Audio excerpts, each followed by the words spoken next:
Hello everyone. Today we will be analyzing two newspaper articles from 19th November. In this initiative, we have been analyzing newspaper articles solely from the purpose of extracting value added content for our UPSC mains answer. So, with the same lens, we will be analyzing today's articles. The first article that we have picked is How are India Taliban relations changing? As you must know, around 2021, US backed out of Afghanistan and a Taliban government came into power in Afghanistan. Initial response from India was to not engage with the Taliban government, neither it formally recognized it. But given the current geopolitical circumstances, India has changed its stance and is looking to engage more and more with Taliban. We will see in this article what kind of engagement we are doing and what are the challenges and what are the reasons for this changing relations. So, first, the major event that has happened is the visit of acting foreign minister of Afghanistan, Amir Khan Muttaqi. So, he has been extended a warm welcome, and you must have seen in news where Taliban leaders press conference, no women journalists were allowed. So this becomes a very interesting case study for ethics also. So you should read into that with that perspective. But coming back to our international relations article, so what happened during Foreign Minister Muttaqi's visit?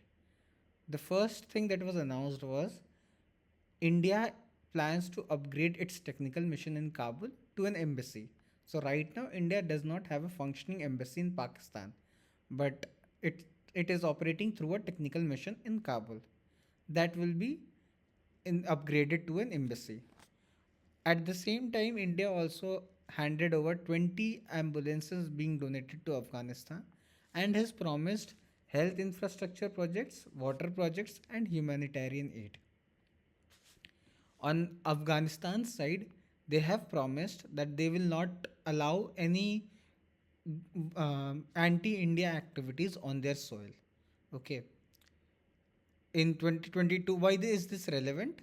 Because in 2022, UN reports had said that Jaish-e-Mohammed and Lashkar-e-Taiba maintained camps in eastern Afghan provinces. So it is important for us that any terror-linked activity is being curbed in Afghanistani soil. Okay. Now the question comes, why has the cooperation been enhanced in recent times? So as you must know, India and its neighborhood is a very famous topic for UPSC mains, and at least one question comes from this section every year. So this time India Afghanistan relations could very well be the questions. So in that perspective, it becomes important for us to know why India is looking to cooperate more, even though Taliban has a history of terrorism. So the answer lies in a multi point analysis. First, the visit coincides with Pakistan and Afghanistan's clashes. Pakistan has launched airstrikes on Kabul in retaliation for terror attacks by Tehreek-e-Taliban Pakistan. And Pakistan claims that TTP, that is Tehreek-e-Taliban, is being sheltered by the Taliban. And in such scenario, following the old principles of enemy's enemy is our friend. So, in amidst Operation Sindoor and escalated tensions between India and Pakistan, we feel India might feel that Afghanistan can be a good ally in such scenario. Second major point for enhancement of cooperation is that India wants trade routes for its trading to Europe and other countries. And Pakistan is already not friendly to us, so there is no scope of using trade routes which go through Pakistan. India was developing Chabahar port at Iran so that it could get alternate trade route. But US has reimposed sanctions for project at Iran's port. Thus, we are left only with Afghanistan. So, it is important for our trading also that relations with Afghanistan become better. Okay. Another factor playing into this enhancement of cooperation is other countries are quickly recognizing Taliban. The first country to do so was Russia, and by the looks of it, China and other Arabian countries are also looking to officially recognize the Talibani government. In such a scenario, if India doesn't increase its engagement with Taliban, it runs the risk of being left out from Afghanistan's geopolitics altogether, which could be detrimental to our interests. And the fourth point is that we engaging with Talibani government is the only way to secure the $3 billion investment India has made between 2020 and 2001 to 2021.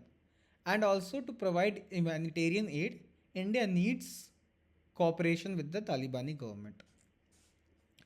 So these are the points that were made in the article. Some things you should think beyond these articles also. For example, should geopolitical interest mean that India is having such a positive stance with Talibani government despite our hardline stance against terrorism? Does that dilute our stance against terrorism?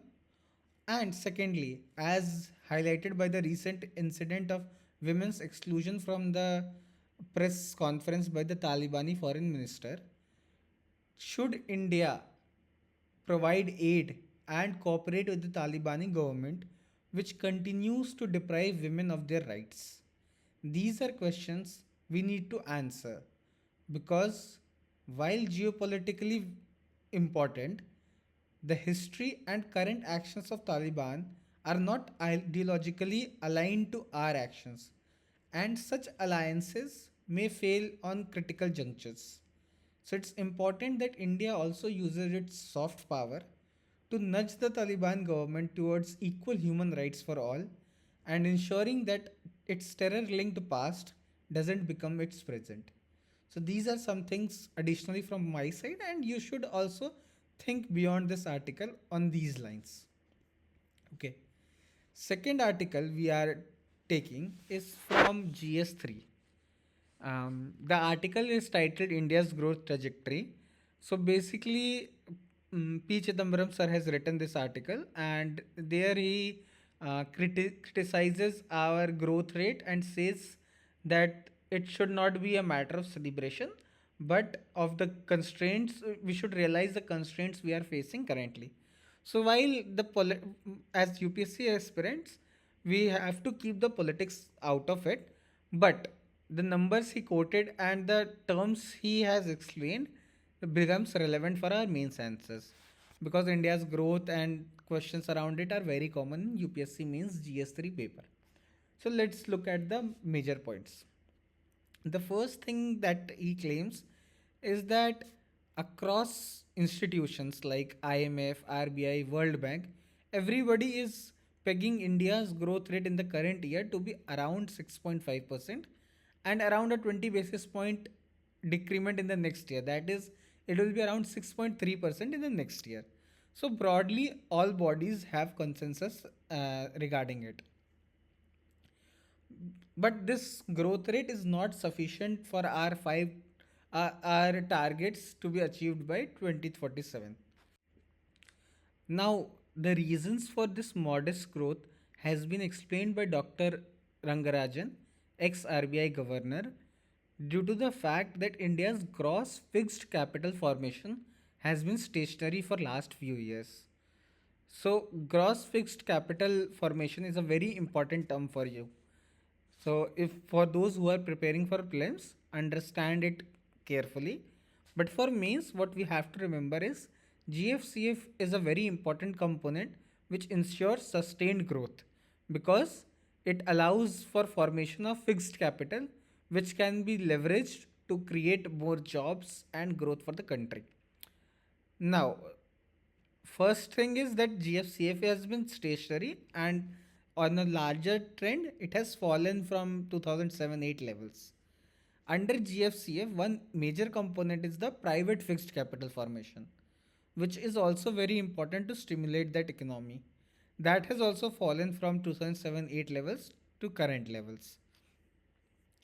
Another term that has been given by Dr. Rangarajan is ICOR, that is incremental capital output ratio. Again, a very important term for your prelims.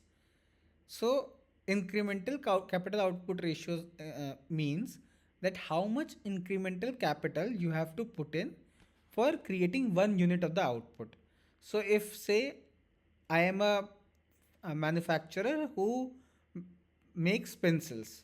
So, if I want to make one more pencil, let's say if I need $100 more, so my incremental capital output ratio is 100.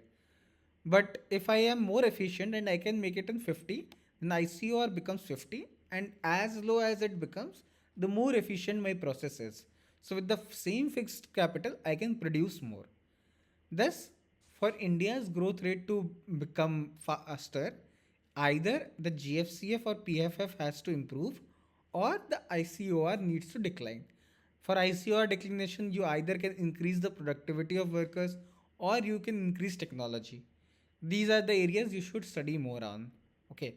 But Dr. Rangarajan concludes that either of these two factors has to go in favor of India for it to be able to sustain a higher growth rate. So these are our takeaways from this article. Another small piece of article that I picked was that Azerbaijan and Turkey backed Pak during Operation Sindoor, and as a result, they have seen a dip in Indian tourists. So such points can be useful for us, where things like role of common people are being asked in international diplomacy or international arena. There you can quote such numbers to show how common people can also influence the overall geopolitics. So these are the articles that I had for today. I hope you liked it.